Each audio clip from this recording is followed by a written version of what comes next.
Hello दोस्तों, कैसे हो आप सब लोग। I am Fahim, welcome to Civil Zone Academy. तो चलिए दोस्तों, आज का लेक्चर स्टार्ट करते हैं।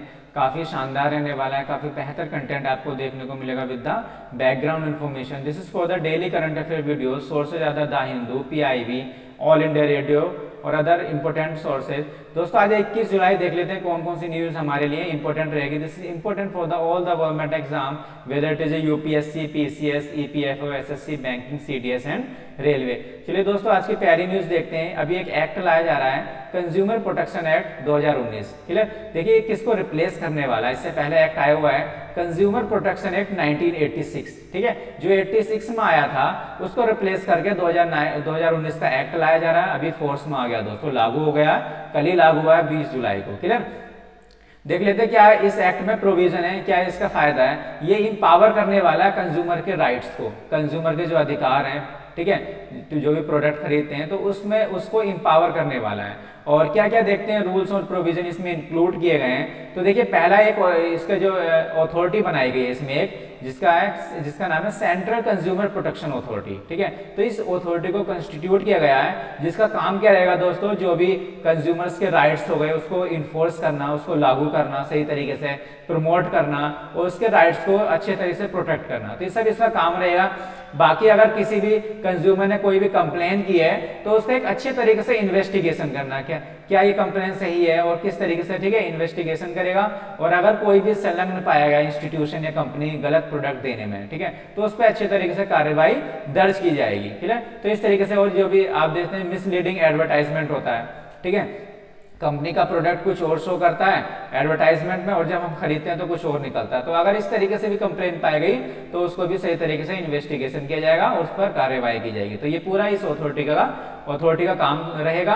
बाकी एक प्रोविजन और डाला गया जिसमें बोला जा रहा है कि कंज्यूमर डिस्प्यूट एडजुकेशन प्रोसेस है। तो देख सकते हैं उसको सिंप्लीफाई करने के लिए, आसान करने के लिए बनाया गया है। जैसे कोई भी कंज्यूमर कंप्लेन कर रहा है तो उसको कितनी आसानी तरीके से कंप्लेन कर दे, वो कोई किसी तरह कोई दिक्कत ना हो। तो उसको एक जो भी रूल्स हैं उसको सिंप्लीफाई किया जा रहा है। जैसे इलेक्ट्रॉनिक बेस से, ठीक है, कंप्लेन कर सकता है। क्लियर, और मान लीजिए जो कंप्लेन का टाइम दिया गया है दोस्तों 21 दिन का दिया गया है ना। अगर 21 दिन में दर्ज नहीं हुई तो एक तरीके से वीडियो उसकी जो है वीडियो कॉन्फ्रेंसिंग के थ्रू और उसको जो उसको हियरिंग होगी, ठीक है, उसको सुना जाएगा।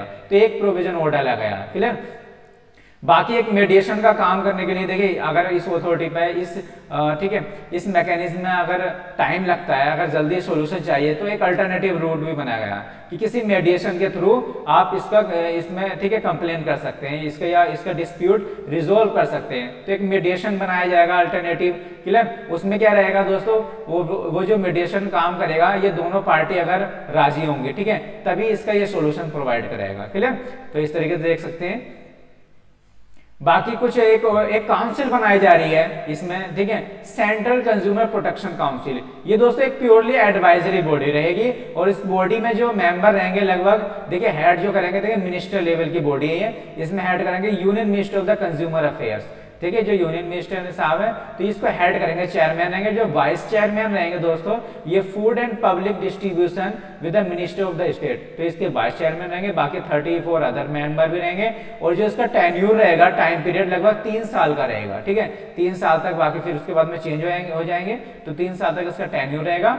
बाकी अदर मिनिस्टर भी लेंगे अदर रीजन से, जैसे नॉर्थ से, साउथ से, ईस्ट है और वेस्ट नॉर्थ ईस्ट रीजन से। क्लियर, अब देख लेते हैं एक प्रोविजन और डाला गया है इस एक्ट में। क्या डाला गया, प्रोडक्ट लायबिलिटी। अब देख लीजिए कोई भी किसी ने प्रोडक्ट खरीदा कंज्यूमर ने और प्रोडक्ट वो अनफेयर अच्छा नहीं आया है, क्लियर, और ये खराब प्रोडक्ट आया तो देखिए उस प्रोडक्ट की लायबिलिटी दी जाएगी, ठीक है, उस प्रोडक्ट का कंपनसेशन दिया जाएगा। तो इस तरीके से ये प्रोविजन में डाला गया है, ठीक है, तो इसका कंपनसेशन दिया जाएगा। बाकी इसमें और इसमें डाला गया दोस्तों प्रोविजन, अगर फर्स्ट कन्विक्ट, अगर पहली बार ऐसा किया उस कंपनी ने, मान लो कि पहली बार कंप्लेन में ऐसा किया तो दोस्तों उसको लगभग 2 साल का टाइम दिया जाएगा। ठीक है, तो उसका जो लाइसेंस है 2 साल के लिए सस्पेंड किया जा सकता है, ध्यान रखिएगा। अगर फिर दोबारा इसने ऐसी हरकत की, कंपनी ने या इंस्टीट्यूशन है, तो उसका दोस्तों फिर दूसरे टाइम में देखा जाए तो उसका लाइसेंस कैंसिल भी हो सकता है, क्लियर, ठीक है। तो इस तरीके से दे सकते हैं। प्रोडक्ट लायबिलिटी का भी एक प्रोविजन डाला गया।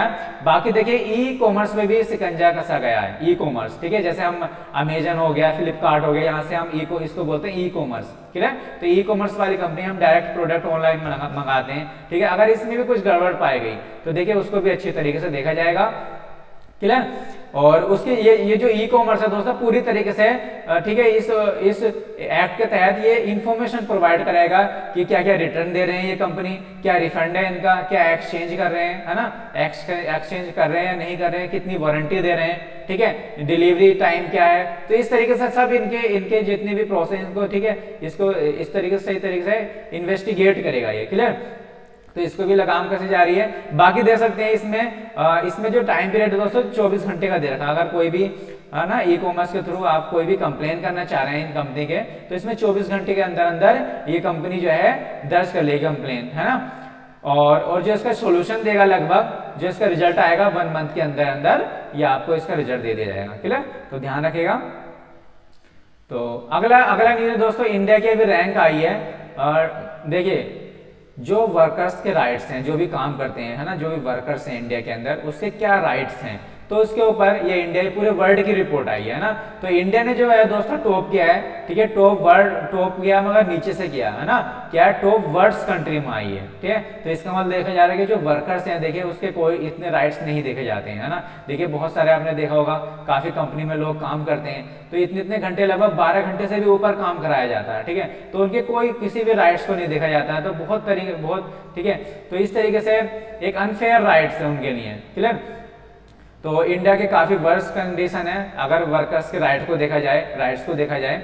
आप देख सकते हैं। बाकी इसके साथ में और कंट्री भी हैं, ठीक है, अदर लिस्ट जैसे ब्राजील हो गया, ठीक है, काफी बेकार हालत है यहाँ पे भी वर्कर्स की, बांग्लादेश, कोलंबिया, कजाकिस्तान और ये काफी सारी कंपनियां, फिलीपींस, तो इनकी भी दुर्दशा काफी खराब है ना। अगर वर्कर्स के राइट को देखा जाए, उनके अधिकार को देखा जाए। और बाकी इसकी तो पूछी मत, मिडिल ईस्ट का तो सबसे ही बुरी हालात है, ठीक है। मिडिल ईस्ट में दोस्तों क्या है आप देख सकते हैं, मिडिल ईस्ट तो काफी न्यूज में रहता है, ठीक है। ये देखिए मिडिल ईस्ट है जिसमें टर्की आ गया, Syria, Iraq, Iran, Afghanistan, Pakistan, Oman, Saudi Arabia, Yemen, इसमें तो कोई राइट्स ही नहीं है ना, किसी भी कंज्यूमर से कोई राइट्स नहीं है। और काफी खतरनाक सिचुएशन रहती है यहाँ पर, देख सकते हैं सीरिया हो गया।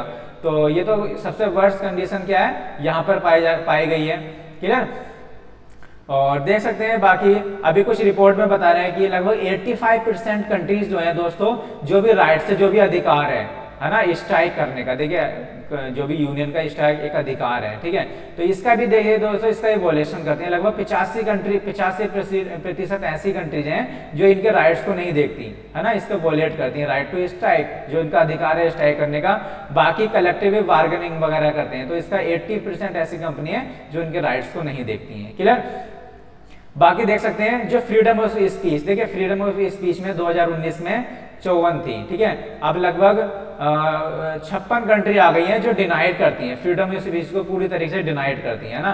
देखिए फ्रीडम ऑफ स्पीच क्या है, अपने व्यू एक्सप्रेस करना, देखिए है ना, कोई भी मान लीजिए पत्रकार हो गया, कोई रिपोर्टर हो गया, है ना, तो ये सब ये फ्रीडम ऑफ स्पीच है। या कोई भी एक आम इंसान हो गया, अपने व्यू रखने का एक स्पीच, ठीक है, इनको हक दिया गया है फ्रीडम ऑफ स्पीच। तो आप देख सकते हैं कि क्या हालात हैं फ्रीडम ऑफ स्पीच के। क्लियर। तो इस तरीके से काफी वर्स्ट कंडीशन है। और देखिए जस्टिस पे पहुंच नहीं पा रहे हैं। लगभग 72% ऐसी कंट्री हैं जिनको अच्छी तरीके से उनको जस्टिस नहीं मिल पा रहा वर्कर्स को, है ना, जो भी काम करने वाले हैं। अगर वो जस्टिस चाह रहे हैं तो वो वहां तक पहुंच ही नहीं पा रहे हैं। तो 72% ऐसी कंट्री हैं जो अच्छे तरीके से जस्टिस प्रोवाइड नहीं कर पा रही है वर्कर्स के राइट्स को लेकर। क्लियर।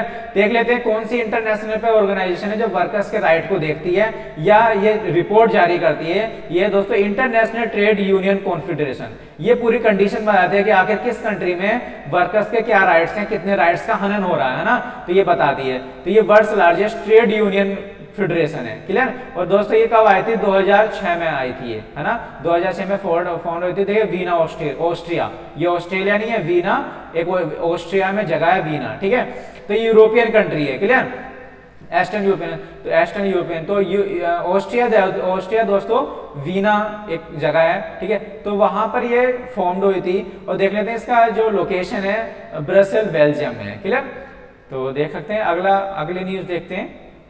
हाँ, ये देखिए एक न्यूज है कि इंडिया ने अभी क्या किया है, जो सेफ गार्ड ड्यूटी है ऑन सोलर सेल पे। तो देखिए अभी क्या किया, अभी दोस्तों ये इसने अनाउंस किया है कि कुछ कंट्री है जैसे चाइना हो गया, वियतनाम और थाईलैंड, इन 3 कंट्री से दोस्तों इनमें कंटिन्यू रहेगा, है ना, ये ड्यूटी जो है कंटिन्यू। देखिए ड्यूटी क्या होती है, ड्यूटी जो ट्रेड ड्यूटी होती है दोस्तों, हम क्या करते हैं, जैसे बहुत सारी कंट्री क्या होती है, दो कंट्री हैं, इसमें एक्सपोर्ट भी होता है और इम्पोर्ट भी होता है। एक्सपोर्ट का मतलब यहाँ से मैन्युफैक्चर करके किसी दूसरी कंट्री में भेजना, क्लियर। और इम्पोर्ट का मतलब होता है किसी दूसरी कंट्री से मंगाना। तो देखिए किसी दूसरी कंट्री से प्रोडक्ट मंगाते हैं तो उस पर टैक्स लगता है ना, उस पर क्या लगता है, टैक्स लगता है, उसको बोलते हैं ड्यूटी, क्लियर, ध्यान रखिएगा। तो उस ड्यूटी को दोस्तों कंटिन्यू अब बात कर रहे हैं, अब ये सोलर सेल है, तो सोलर सेल दोस्तों इंडिया में तो मैन्युफैक्चर होता ही है, मगर बाहर की कंट्री से ही मंगाते हैं, जैसे चाइना से मंगाते हैं, इंडिया के अंदर वियतनाम से आता है, थाईलैंड से आता है, और है ना, और दोस्तों इंडोनेशिया, मलेशिया, यहाँ से सब जगह से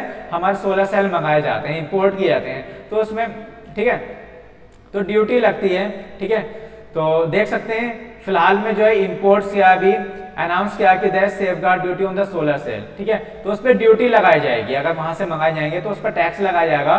तो देखिए चाइना में कंटिन्यू रखने का प्लान है 1 साल के लिए, लगभग 31 जुलाई से स्टार्ट करने वाले हैं, तो अभी 1 साल के लिए ये माना गया है कि 1 साल के लिए इन पर भी, ठीक है, ड्यूटी लगेगी, टैक्स लगेगा, अगर चाइना, वियतनाम और थाईलैंड, इन 3 कंट्री से हम सोलर सेल मंगाएंगे, क्लियर। अभी एग्जाम्प्ट किया गया, कुछ कंट्री को छोड़ा गया है, इस पे नहीं लेगा, लगभग इंडोनेशिया हो गया, मलेशिया हो गया, तो ध्यान रखिएगा इंडोनेशिया, मलेशिया को तो एग्जाम्प्ट किया गया, मगर अगर यहाँ से इंपोर्ट करेंगे चाइना, वियतनाम, थाईलैंड, तो दोस्तों यहाँ से कुछ टैक्स लगेगा, ड्यूटी लगेगी, क्लियर। और ये क्यों किया जा रहा है दोस्तों, ये दोस्तों देखिए हमारी जो डोमेस्टिक इंडस्ट्री है उसको बढ़ावा देने के लिए, है ना, कि हमारे यहीं जो डोमेस्टिक इंडस्ट्री है यहाँ से प्रोडक्ट खरीदा जाए, तो इस तरीके से, ठीक है। तो इसलिए अगर टैक्स लगेगा ज्यादा तो यहाँ से इंपोर्ट भी कम होगा दोस्तों, कम मंगाएंगे, है ना, तो हमारी डोमेस्टिक इंडस्ट्री जो है इसको बढ़ावा मिलेगा, है ना। तो इस तरीके से इसको कर्व करने के लिए, है ना, तो इसलिए ये ड्यूटी लगाई जा रही है। बाकी अभी एग्जाम्प्ट किया गया है इंडोनेशिया और मलेशिया को, क्लियर। देख लेते हैं बाकी जो सेफगार्ड ड्यूटी क्या होती है दोस्तों, अभी मैंने बताया आपको, है ना, तो ये टैक्स हो गया। बाकी देखिए किसके तहत लगाई गई थी सेफगार्ड ड्यूटी, जो सेफगार्ड ड्यूटी थी दोस्तों ये लगाई गई थी, एक एक्ट आया था 1994 में, गेट, ठीक है, काफी इंपॉर्टेंट है, ठीक है, न्यूज एग्जाम में आया था, general agreement on tariff and trade, ठीक है। देखिए ट्रेड के लिए, जो ट्रेड मतलब क्या होता है, किसी, ठीक है, इंपोर्ट एक्सपोर्ट करना है ना, कि एक कंट्री से दूसरी कंट्री, तो ट्रेड हो गया, तो उस ट्रेड पर टैरिफ लगाने के, टैरिफ भी क्या हो गया दोस्तों, ये टैक्स ही हो गया ना, तो इसके लिए एक सेफगार्ड ड्यूटी बनाई थी, क्लियर। तो ये आया था, ध्यान रखेगा, 1994 में, है ना। सेफगार्ड ड्यूटी का मतलब क्या है कि हमारे जो अपने खुद के जो, ठीक है, जो डोमेस्टिक इंडस्ट्री है उसको सेफगार्ड करने के लिए एक ड्यूटी लगाई जाती है, उसको बोलते हैं सेफगार्ड ड्यूटी, क्लियर। जो उस पर ड्यूटी मतलब टैक्स लगे जो बाहर से इंपोर्ट हो रहा है, और जो हमारे जो लोकल की इंडस्ट्री है यहाँ से ये प्रोडक्ट को खरीदा जाए, क्लियर, तो उसको बोलते हैं सेफगार्ड ड्यूटी। तो आया था 1994 में। बाकी दोस्तों WTO आया था इसके बाद में, देखिए गेट के बाद में WTO में आया था, वर्ल्ड ट्रेड ऑर्गेनाइजेशन, ठीक है, तो उसने कुछ रेस्ट्रिक्ट किया था इंपोर्ट को, ठीक है, जो, ठीक है, डोमेस्टिक इंडस्ट्री को बढ़ावा देने के लिए, तो ध्यान रखिएगा। बाकी देख सकते हैं, ये देखिए यहाँ पे देख लेते हैं जो हमारा इंपोर्ट हो रहा है, ठीक है, जो ड्यूटी लगाई है दोस्तों, टैक्स लगाया, देखिए सोलर सेल पे चाइना ये हो गया, है ना, और थाईलैंड हो गया, ठीक है, वियतनाम हो गया, ठीक है। तो ये 3 कंट्री देखिए इसके रेस्पेक्ट में यहाँ से, तो ये जो कंट्री है यहाँ से अभी दोस्तों क्या लगाया है, ड्यूटी टैक्स को अभी कंटिन्यू करने की बात कही गई है। बाकी देखिए मलेशिया, इसके नीचे इंडोनेशिया, यहाँ इसको एग्जेम्प्ट किया गया, क्लियर। तो ये ध्यान रखिएगा। अब देख सकते हैं दोस्तों एक न्यूज में है कि एक होप प्रोजेक्ट आ रहा है, क्लियर। देखिए होप प्रोजेक्ट आ रहा है, ये होप क्या है दोस्तों, पूछ लिया जाता है। होप प्रोजेक्ट है दोस्तों एक मार्स मिशन है, और मार्स मिशन किसका, पहला मार्स मिशन है यूएई का, ध्यान रखिएगा, यूएई का पहला मार्स मिशन है होप, है ना। तो ये पहला मार्स मिशन यूएई का है, जो रेड प्लैनेट मार्स पे जाने वाला है, क्लियर, ध्यान रखिएगा। और ये मिशन दोस्तों 2021 तक का मिशन है ना। और इसमें जो ऑर्बिट करने वाला है दोस्तों लगभग 20,000 से 43,000 kilometre above the surface of the Mars, तो ये लैंड होने वाला है, जो भी मार्स का सरफेस है, देखिए मार्स एक प्लैनेट है दोस्तों, ध्यान रखिएगा। देखिए सन हो गया, है ना, फिर आपका वीनस हो गया, क्लियर। तो इस तरीके से अर्थ के बाद में ये मार्स जो है चौथा हो गया, ठीक है। तो चौथे नंबर का, अर्थ के बाद में मार्स आ गया, तो चौथे नंबर का प्लैनेट हो गया, क्लियर। तो इस तरीके से देख सकते हैं। तो जो मार्स का जो अर्थ सरफेस है उसके ऊपर जो है लगभग 20,000 से 43,000 किलोमीटर तक ये लॉन्च होने वाला है इस ऑर्बिट में होप, क्लियर।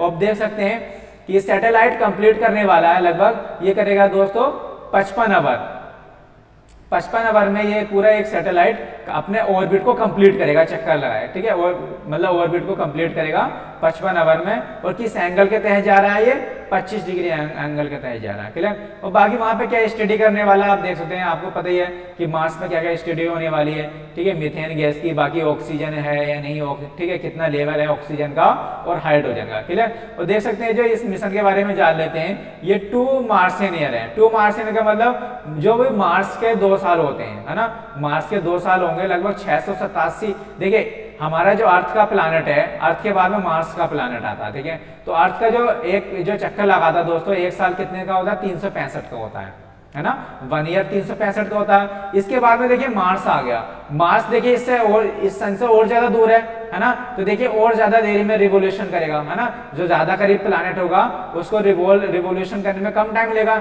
जैसे ये हो गया आपका, है ना, मरकरी हो गया, वीनस हो गया, फिर अर्थ हो गया, फिर मार्स हो गया। जो मरकरी हो गया दोस्तों, ये लगभग 88 दिन में चक्कर लगा देता है ना, सन के 88 दिन में चक्कर लगा देता है। इसका मतलब इसका जो 1 साल होगा 88 दिन का होगा, और जो इंडिया है दोस्तों 365 दिन में एक चक्कर लगाता है सन के, तो इसलिए इसका 1 साल 365 दिन का हो गया, क्लियर। इसी तरीके से इसके बाद में मार्स हो गया, ये और भी ज्यादा दूर है, तो दोस्तों ये 687 दिन में चक्कर लगाता है, इसलिए इसका जो 1 साल होता है 687 दिन का होता है, ध्यान रखिएगा। तो इसलिए ये जो मिशन है दोस्तों, जो मार्सियन, जो मार्स का साल है, मार्स के 2 साल के लिए हो गया, है ना। तो 1 साल 687 हो गया, तो 2 साल लगभग 1200 कुछ के हो गया, है ना, 1300 के आसपास हो गया। तो दोस्तों इंडिया के कितने हो गए, लगभग 4 साल हो गए।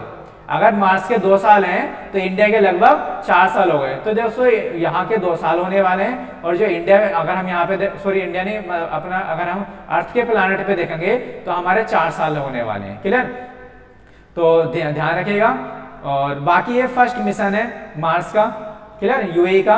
और देखिए इसका एक मिशन और होने वाला है मून पर, है ना, मून पर होने वाला 2022 में। तो ध्यान रखिएगा, होप एक मार्स मिशन है यूएई का, ठीक है, पहला मिशन है। अब देख लेते हैं इंडिया की जो स्पेसीज एक्सपोर्ट की जा रही है दोस्तों, इंक्रीज हो गए 23%। देखिए मिर्च मसाले जो हैं ये, है ना, तो ये देखिए इसका एक्सपोर्ट बढ़ा है, लगभग 23% बढ़ा है।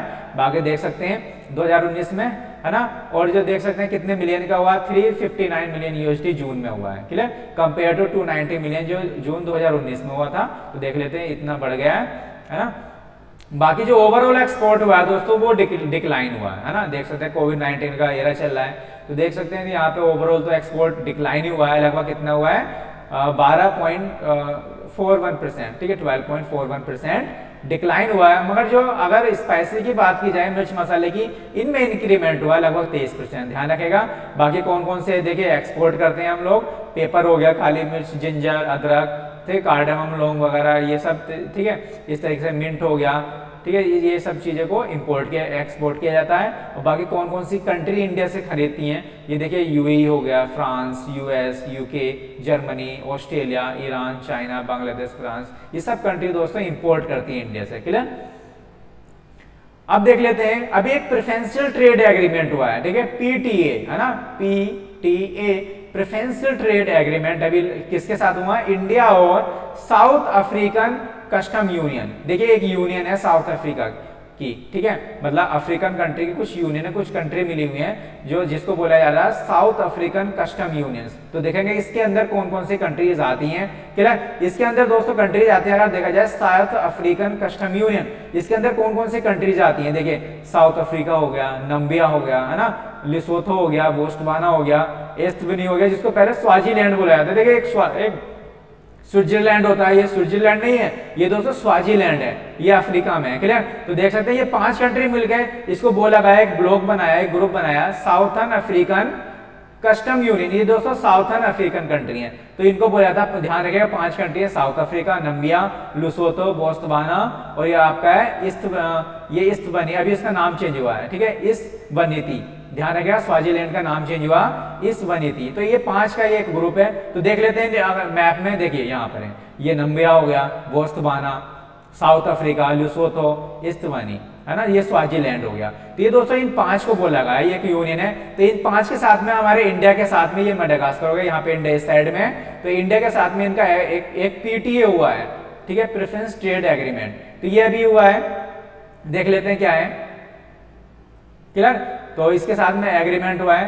तो दोस्तों क्या क्या है, सपोर्ट करने वाला है मैन्युफैक्चरिंग और इंडस्ट्रीज को, ठीक है। किस किस के केस में, एग्रीकल्चर का फील्ड हो गया, इरिगेशन हो गया, आईसीटी हो गया, रिन्यूएबल्स एनर्जी हो गया, और ये फार्मास्यूटिकल इंडस्ट्री हो गया, तो इस सभी में ये प्रेफर करने वाला है, ठीक है। देखिए पीटीए क्या होता है, एक चीज ध्यान रखिएगा, पीटीए प्रेफरेंशियल ट्रेड एग्रीमेंट, और एक होता है फ्री ट्रेड एग्रीमेंट, ध्यान रखिएगा, फ्री ट्रेड एग्रीमेंट। देखिए पीटीए जो होता है दोस्तों, ये ट्रेड एग्रीमेंट होता है। देखिए अब मान लीजिए इंडिया और इन कंट्री के बीच में एक एग्रीमेंट हुआ, किस चीज का, ट्रेड का। मगर प्रेफरेंशियल ट्रेड एग्रीमेंट का मतलब ये होता है दोस्तों कि देखिए जनरली ट्रेड तो होगा, मगर इस एग्रीमेंट के तहत क्या होगा, जो भी तुम्हारा टैक्स या ड्यूटी होगी, है ना, जो भी टैरिफ लगाया जाएगा, उस टैरिफ को दोस्तों थोड़ा कम किया जाएगा, रिड्यूस किया जाएगा, है ना, कुछ प्रोडक्ट के लिए, है ना। प्रेफरेंशियल का मतलब क्या, कुछ प्रोडक्ट ऐसे होंगे जिन पे, ठीक है, क्या लेगा, टैरिफ कुछ कम लेगा। जैसे अगर मान लो एग्रीकल्चर का फील्ड हो गया, इसमें प्रोडक्ट सप्लाई हो रहे हैं, इरिगेशन हो गया, रिन्यूएबल हो गया, ये दोस्तों इनको प्रेफरेंस दी जा रही है ना। तो इनको प्रेफरेंस देते हुए इन वाले प्रोडक्ट पे कुछ टैक्स को, टैरिफ को कम किया जाएगा, उसको बोला जाता है प्रेफरेंशियल ट्रेड एग्रीमेंट, है ना। कुछ प्रोडक्ट को प्रेफरेंस किया जा रहा है, तो ध्यान समझ, ठीक है, समझ में आ गया। बाकी को टैक्स तो लगेगा, मगर इनको टैक्स क्या है, कुछ कम लगेगा, क्लियर, तो ध्यान रखना। तो इसको बोला जाता है प्रेफरेंशियल ट्रेड एग्रीमेंट। अगर दोस्तों प्रेफरेंशियल की जगह फ्री ट्रेड एग्रीमेंट हो जाए, तो दोस्तों इनके बीच में फिर ट्रेड, जो भी टैक्स लगेगा या टैरिफ लगेगा, वो कम कर दिया जाता है, मतलब जीरो, कम ही, खत्म ही कर दिया जाता है। देखिए यहाँ पे कुछ रिड्यूस कर दिया, है ना, पीटीए में कुछ रिड्यूस कर दिया, मगर जब फ्री ट्रेड एग्रीमेंट हो जाता है तो उसमें बिल्कुल ही कम कर दिया था, जीरो कर दिया था, कोई भी टैरिफ नहीं लगाया जाएगा, क्लियर। तो इसका मकसद क्या, क्यों करते हैं फ्री ट्रेड एग्रीमेंट, क्योंकि दोस्तों ज्यादा से ज्यादा ट्रेड हो सके, क्लियर। तो अभी ध्यान रखना कि फ्री ट्रेड एग्रीमेंट क्या होता है और प्रेफरेंशियल ट्रेड एग्रीमेंट क्या होता है। तो अभी जो दोस्तों इनमें जो एग्रीमेंट हुआ अभी हुआ है प्रेफरेंशियल ट्रेड एग्रीमेंट हुआ, ध्यान रखिएगा, क्लियर। तो ये ऑर्गेनाइजेशन ध्यान रखेगा आप। और बाकी डब्ल्यूटीओ का जब जिक्र हुआ देख लेते हैं, काफी इंपॉर्टेंट ऑर्गेनाइजेशन, यहाँ से डायरेक्टली आपके एग्जाम में क्वेश्चन पूछ लिया जाता है, चाहे स्टेट पीसीएस हो, एसएससी, बैंकिंग, सभी में पूछ लिया जाता है, ठीक है, ठीक है। और इस तरीके से देख लेते हैं डब्ल्यूटीओ क्या है।